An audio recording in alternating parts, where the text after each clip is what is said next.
Hello dear, welcome to Unacademy BPSC India largest learning platform में आपका स्वागत है।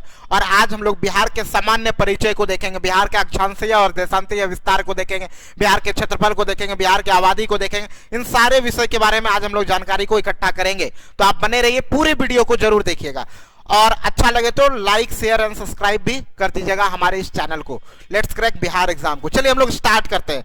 ओके डियर, तो सबसे पहला चीज, जिन लोगों ने भी अनअकैडमी का सब्सक्रिप्शन नहीं लिया है और आपको लेना है तो आप हमारे रेफर कोड सुजीत का प्रयोग जरूर करें। यहां से आपको 10% का डिस्काउंट मिलेगा। कैपिटल में जब आप सुजीत टाइप करेंगे प्रोसेस टू पे के समय में, तो आपको 10% का डिस्काउंट मिलेगा। अनअकैडमी के किसी भी सब्सक्रिप्शन को लेने के लिए अगर आप हमारे रेफर कोड का प्रयोग करते हैं तो आपको 10% का डिस्काउंट अवश्य ही मिलेगा। ठीक है, और सब्सक्रिप्शन लेंगे तो आप को कई टॉप एडुकेटर से भी पढ़ने का मौका मिलेगा। ये टॉप एडुकेटर्स आपको दिख रहा है, इनसे आपको पढ़ने का मौका मिलेगा। और साथ ही साथ अभी बीपीएससी के लिए क्रैश कोर्स सुबह से लेकर रात 9:15 तक चलाया जा रहा है और ये सारे टीम आपके लिए काम कर रही है। आप स्क्रीनशॉट लेके देख लो, टाइम टेबल सारा मेंशन किया गया। चलिए हम लोग चलते हैं अपने पॉइंट पर। सबसे पहला सवाल, सबसे पहला बात कि बिहार कब बना। पहला सवाल है, बिहार बना ही कब। तो यहां पे देख सकते हैं, आप भारत का नक्शा को देखे ही होंगे अच्छी तरीके से। आप पहले जानते हैं 1905 में बंगाल विभाजन हुआ था और बंगाल कहने का मतलब था उस समय बांग्लादेश भी बंगाल का पार्ट हुआ करता था। ये जो आप यहाँ पे बांग्लादेश देख पा रहे हैं और ये पश्चिम बंगाल एक्चुअली भारत के पूरब में है, नाम है पश्चिम बंगाल रीजन। मैंने बहुत बार बता चुका है आप लोगों को। यहाँ पे आप उड़ीसा देख रहे हैं, यहाँ पे आप झारखंड देख पा रहे हो, यहाँ पे आप बिहार देख पा रहे हो। तो ये जो बिहार है, बाद में झारखंड आया, पहले ये जो बिहार का पार्ट है पूरा बिहार, झारखंड भी सम्मिलित हुआ करता था। तो 22 मार्च 1912 को, 22 मार्च 1912 को आप देखेंगे, 22 मार्च 1912 को बंगाल से अलग हुआ है बिहार। और बिहार को अलग करने में बंगाल से सबसे महत्वपूर्ण भूमिका किसके द्वारा निभाया गया था? डॉक्टर सच्चिदानंद सिन्हा को। आधुनिक बिहार का संस्थापक भी बोलते हैं हम लोग डॉक्टर सच्चिदानंद सिन्हा को। आधुनिक बिहार का संस्थापक किसको बोलते हैं? डॉक्टर सच्चिदानंद सिन्हा को। आधुनिक, क्योंकि डॉक्टर सच्चिदानंद सिन्हा वही जो संविधान सभा के अस्थायी अध्यक्ष 9 दिसंबर 1946 को, जिन्होंने संविधान सभा की बैठक को कंट्रोल किया था। समझ में आ रहा है? 9 दिसंबर 1946 को। तो डॉक्टर सच्चिदानंद सिन्हा, ये भी काफी इंपॉर्टेंट सवाल है कि आधुनिक बिहार के संस्थापक कौन है? डॉक्टर सच्चिदानंद सिन्हा। ये समझ में आ रहा है। और यही बिहार, लेकिन बाद में बिहार भी टूटकर दो भागों में विभाजित हो जाता है, एक झारखंड और एक बिहार। तो झारखंड का जो बिरसा मुंडा थे, बिरसा मुंडा जो आदिवासी के कल्याणकारी समाज के निर्माण करने के लिए कई सारे आंदोलन में भाग लिए थे। तो उनके जन्म दिवस पर भारत का 28वां राज्य बिहार से अलग होकर बना था। कौन राज्य बना था? झारखंड। कौन सा राज्य बना था? झारखंड। ये समझ में आ गया आपको। और यहां से आगे हम लोग चलते हैं। झारखंड का निर्माण कब हुआ है? 2000 ईस्वी में। कब हुआ है? और बिहार बना है 1912 में। 1912 में और 2000 ईस्वी में बिहार से अलग होकर झारखंड बना। कब? 2000 ईस्वी में। तो ये दोनों काफी महत्वपूर्ण है। आगे हम लोग चलते हैं। जैसे आप किसी भी राज्य विशेष के बारे में सामान्य जानकारी इकट्ठा करना चाहते हैं, जैसे भारत के बारे में आपने पढ़ा था, भारत के भूगोल में आपने पढ़ा भारत का अक्षांशीय विस्तार क्या है, भारत का देशांतरीय विस्तार क्या है। इसी तरह जब हम बिहार के एस्पेक्ट में पढ़ेंगे, लॉन्गिट्यूड और लेटीट्यूड, ये दोनों चीजों के बारे में हम लोगों को जानकारी होना चाहिए। बिहार का अक्षांशीय विस्तार और बिहार का देशांतरीय विस्तार। अगर हम बात करें बिहार की अक्षांशीय विस्तार का, तो यहाँ पे 24 डिग्री से स्टार्ट होता है, 24 डिग्री पे, और 24 प्लस 3 24 प्लस 3 मतलब 27 डिग्री पे समाप्त होता है। तो बिहार का अक्षांशीय विस्तार 24 डिग्री से लेकर 27 डिग्री, 24 से 27 लगभग 3 देशांतर रेखाएं जो है बिहार से होकर गुजरती है। और उत्तर से दक्षिण की लंबाई अगर देखें तो 345 किलोमीटर है। बिहार के उत्तर से दक्षिण की लंबाई अगर देखें, क्योंकि एक अक्षांश के बीच की दूरी 111 किलोमीटर होता है, आपको पता है 111 किलोमीटर, लगभग 3 देशांतर रेखाएं हैं बीच में।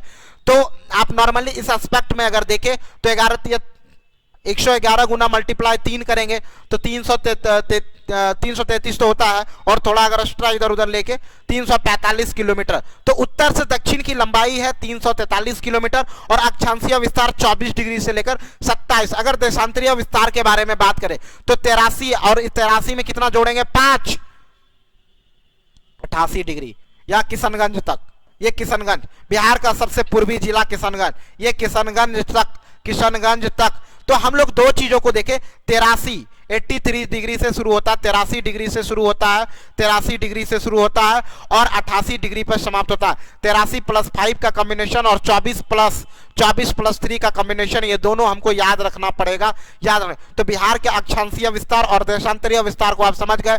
24 डिग्री से 27 डिग्री, 24 डिग्री से 27 डिग्री, 24 डिग्री से 27 डिग्री, 83 प्लस 5 मतलब 88, 88 यहां से यहां की दूरी समझ में 345 किलोमीटर। पूरा पश्चिम की लंबाई की अगर बात करें तो 483 किलोमीटर, 483। और ये 3 के बाद 4 भी आता है, 4 के बाद 5, तो काउंटिंग अगर करते हैं आप 3 4 5, उत्तर दक्षिण की लंबाई 3 4 5 345 किलोमीटर। बहुत आसानी के साथ आप बता सकते हैं 3 4 और 5, 3 4 और 5। चलते हैं हम लोग आगे। आगे हम लोग क्या देखने वाले हैं, सबसे पहले 2-3 चीज को देखना कि बिहार के नीचे, बिहार के सबसे दक्षिण में क्या है, झारखंड है। बिहार के दक्षिण में क्या है, झारखंड। उत्तर में क्या है, नेपाल। और बिहार के पूर्व में है पश्चिम बंगाल। बिहार के पूर्व में क्या है, पश्चिम बंगाल। और बिहार के पश्चिम में है उत्तर प्रदेश। बिहार के उत्तर में बिहार के पश्चिम में है उत्तर प्रदेश। तो ये आपको पता होना चाहिए। हमारे राज्य बिहार, बिहार के उत्तर में कौन सा देश है, नेपाल। तो एक देश से टच कर रहे हैं अभी हम, नेपाल। क्या है, नेपाल से टच कर रहे हैं। दूसरा बात, बिहार के पूरब में जो राज्य है भारत का वो है पश्चिम बंगाल। पश्चिम में देखें उत्तर प्रदेश और दक्षिण में हमारा अपना मित्र है झारखंड। सारे लोग तो मित्र ही हैं, ऐसा कुछ नहीं है, ठीक है। तो हम लोग देखते हैं 2-3 बातों को। जैसे बिहार का सबसे उत्तरी जिला क्या है, बिहार का सबसे उत्तरी जिला है वेस्ट चंपारण, जिसको हम लोग बोलते हैं पश्चिमी चंपारण। पश्चिमी और पूरब दोनों तो इसी जगह, इधर पश्चिम इधर पूरब। तो बिहार का सबसे उत्तरी जिला अगर पूछा जाए आपसे, बिहार का सबसे उत्तरी जिला क्या है, तो हम लोग क्या बोलेंगे, पश्चिमी चंपारण। बिहार का सबसे उत्तरी जिला क्या है, पश्चिमी चंपारण। बिहार का सबसे उत्तरी जिला क्या है, पश्चिमी चंपारण। बिहार का सबसे उत्तरी जिला क्या है, पश्चिमी चंपारण। बिहार का सबसे उत्तरी जिला क्या है, पश्चिमी चंपारण। बिहार का सबसे दक्षिणी जिला, अगर दक्षिणी जिला के बारे में बात करें तो गया है। सदर्न डिस्ट्रिक्ट ऑफ, ये देखिए गया। बिहार का सबसे दक्षिणतम जिला क्या है, गया। बिहार का सबसे दक्षिणतम जिला क्या है, गया। बिहार का सबसे दक्षिणतम जिला क्या है, गया। बिहार का सबसे दक्षिणतम, तो उत्तर में पश्चिमी चंपारण, दक्षिण में क्या है, गया। बिहार का अगर सबसे पूर्वी जिला के बारे में बात करें, ईस्टर्न मोस्ट डिस्ट्रिक्ट क्या होगा, किशनगंज है। क्या है, किशनगंज। और बिहार के सबसे पश्चिमी जिला के बारे में अगर पूछेगा तो कैमूर होगा। क्या होगा, बिहार का सबसे पश्चिमी जिला के बारे में पूछेगा तो कैमूर होगा। बिहार का सबसे पश्चिमी जिला कौन सा है, कैमूर। तो ये 4 पॉइंट आपको याद रखना है। जैसे अक्षांश स्थानांतर को आपने याद रखा 24, 27, 83, 88 ऐसे आपने याद रखा था, उसी तरह आपको ये भी रखना होगा। सबसे उत्तरी जिला पश्चिमी चंपारण, सबसे दक्षिणी जिला गया है, सबसे पूर्वी जिला किशनगंज है, सबसे पश्चिमी जिला क्या है, कैमूर है। और भी क्वेश्चन बनाने का तरीका बहुत सारा है। नेपाल से कौन कौन से जिला टच करता है, नहीं करता है। झारखंड से कौन टच करता है, कौन नहीं करता है।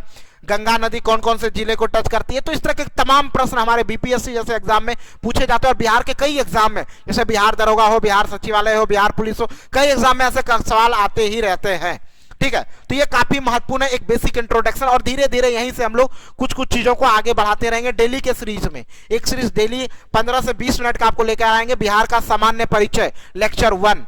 ओके, तो हम लोग यहाँ पे बात करते हैं। दूसरा इंपॉर्टेंट बात करते हैं हम लोग यहाँ पे अक्षांश देशांतर के बारे में। आप तो परिचित हो चुके हैं, उत्तरी डिस्ट्रिक्ट दक्षिणी डिस्ट्रिक्ट के बारे में जान चुके हैं। अब हम लोग आगे चलते हैं।